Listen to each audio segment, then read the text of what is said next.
Hey, good morning, guys. Hope you're ready for another week of fun here in NFTs. A quick heads up before we dive into the NFT market. Like last week, the Inside NFTs afternoon show will be just once this week. Right now, we're aiming for Wednesday, but tentatively Wednesday or Thursday. So for now, make sure you're following me over on X. You can find me at Huda_idiot. I'll be sure to keep you updated on exactly what date that afternoon show is coming to you. But don't forget, we have the brand new Chain Reactor show over on Slam X Official. You can subscribe to that over on YouTube at 10 a.m. Eastern time. I'm going into all of today's topics. We're going deeper, we're going longer, so make sure you tune in there. That is a show you do not want to miss, guys. And now, right to the NFT market, we're taking a look at the Forecast 500 NFT index, and you can see, kind of shockingly, we are in the green this morning, up 0.44%. And so with the value of NFTs up, we're taking a look at crypto next. You can see Bitcoin still holding above 67,000, but just barely there. We have ETH over 3,100. Solana really outperforming the rest. You can see up 0.253% in the past 24 hours, right now at $177. Kind of a mixed bag across other cryptos, though. And then if you caught the live shows over the weekend, you already saw a review of Friday's Bitcoin ETF inflows, outflows. But if you didn't catch it, well, this is our first look. And you can see, yeah, Friday was another day of very, very strong inflows in the Bitcoin ETFs. Last week as a whole, just massive inflows across all the ETFs. Let's hope for a continuation of that this week. Now on to NFT sales, and a quick disclaimer here that one of our Solana providers had an outage over the weekend. So both Saturday and Sunday, you probably want to add about 2 million to each of those totals. So we're going to guesstimate yesterday about 15, maybe 15.5 million in cross-chain sales. But even with those estimated added sales, that is going to bring us to our lowest total of 2024. And you can see clearly unique sellers down, unique buyers down, total transactions down. Trade profits, though, in the positive the past 3 days. Let's see how that holds up. Again, with the Solana sales factored in, that should be showing live on the site within the next few days. And then staying on CryptoSlam to see who's moving this market, we've got Fantasy Top there at the top, followed by the general Ordinals collection, Guild of Guardians avatars, D-Market, Azuki, Mutant Ape Yacht Club, Node Monkeys, Pudgy Penguins, and then the Bored Ape Yacht Club rounds out your top 10. And just notice how volume is just fallen off a cliff almost across the board. And your top sales in the past 24 hours, a couple Ordinals from the general Ordinals collection. We got a very nice Node Monkey sale there at 3, and then all Bored Apes and OMB rounds out that top 10. Now a big sale on Friday that we have to talk about here. You're looking at DK Motion's Hands of Time, and this gorgeous piece here sold at Christie's at an auction. That's right, at the bang of the gavel, the Hands of Time sold for $252,000 minus fees. That puts it right about $200,000. Man, big win for the space all around. So of course, congrats to DK, congrats to the buyer and the seller. Gorgeous piece here. And while we're on the topic of art, our boy Fuck Render here featured on the Las Vegas Sphere. Man, this guy, an incredible talent. He's been here working in the space for years. Now having his art featured on one of the most iconic landmarks we have here in the United States. Man, congrats to Fuck Render. Now in Chain Reactor today, we're going to get into Ethereum NFTs and Solana NFTs and Bitcoin Ordinals, specifically floor prices there. For now, though, we're looking at Runes, whose volume is, yes, kind of throttling back and kind of a mixed bag when it comes to profits. I will say, though, it does feel like some momentum is building here. And guys, that's great news for right now, because Casey Rodomore, 1 month into the life of Runes, well, he always said if Runes market cap wasn't over $1 billion, well, he said he'd have to commit Seppuku. Now, I think Casey's looking at some bad data here, guys, so send him this screenshot right here, because fam, over the weekend, Runes did briefly hit over $1 billion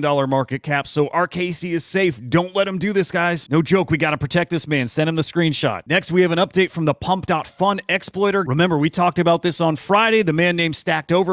Yeah, he stole a few $1 million from his former employer, Pump.Fun, and then he dropped those soul rewards to, well, the soul community. Honestly, though, guys, kind of a sad story. The man said he didn't care if he ended up in jail. His mom had just passed away, so this man not really in the right state of mind. But with that said, he's getting exactly what he asked for, and he did get arrested here over the weekend. Looks like he's posting from a different account now, but here he is at Free Stack. It's at Jared Dunn. I wish this man the best. Clearly, there's a lot more going on here. Now, blockchain Web3 gaming, we all think this is the way to onboard the masses, and clearly investors see that same opportunity. In April, we hit nearly $1 billion in investments raised for Web3 games. It's a pretty big milestone, and we didn't see anything like that in the bear market last year. And you do really feel this in the space in a tangible way. A lot of the top games, top products out there are all game related or game touching. So on that note, we've got a new partnership with Pixelmon and Stakeland. That's right, guys. Starting today, you can stake your meme coin and start earning Mon. That's the Pixelmon's token. Again, just another sign, another indicator that Web3 gaming is really starting to rise here. Now, the Wolf game has officially moved to Blast, and man, it is cooking there already. Over 20,000 Blast Sheep have been minted already, and Blast Wall's seeing $700,000 in volume in a 24-hour period. So yeah, a lot of action around these Web3 games, and by the way, a lot of people people expecting Wolfgame to be the next jackpot winner. That is coming sooner rather than later, I think. And then, hey, while we're talking about Blast and talking about games, probably a good place to remind you of some upcoming Fantasy Top tournaments this week. The 20-star Common tournament's coming to an end today. That's coming in just 7 hours from right now. And then in 2 days, we have 2 brand new tournaments kicking off, starting with the Rares Only tournament, which, man, that is going to be the Whales game, but that's going to be fun to watch. And then a second Common Only tournament, this one capped at just 15 stars. That's going to be a tricky game. So while the NFT market is clearly pulled back, it's these Web3 games that keep us entertained, and really, thanks to the Blast ecosystem, keep us rewarded throughout the slower periods. And then our final update, hopefully you recalled that Binance is ending their support for Bitcoin NFTs. Well, as of April 18th, you couldn't buy and trade NFTs anymore on Binance. But guys, you actually needed to withdraw your Bitcoin NFTs by May 18th, so just a couple days ago. So if you owned assets over there and you didn't withdraw them, man, I hope they're still safe and I hope you can still retrieve them. But you're going to want to check on that because there is a chance your NFTs are no longer accessible. So hopefully this applies to none of you guys, but if you had NFTs, if you had Ordinals over there, make sure to check on them. All right, fam, remember to join me at 10 a.m. Eastern time over on SlamX Official for Chain Reactor. We're getting deeper into all these stories and much, much more. And again, a reminder, there is no afternoon Inside NFTs live show, but tomorrow morning I will be back with your NFT market update. We'll get into all the latest happenings. Remember, if it's happening in NFTs, I'm bringing you inside. Until the next time, I'll see ya.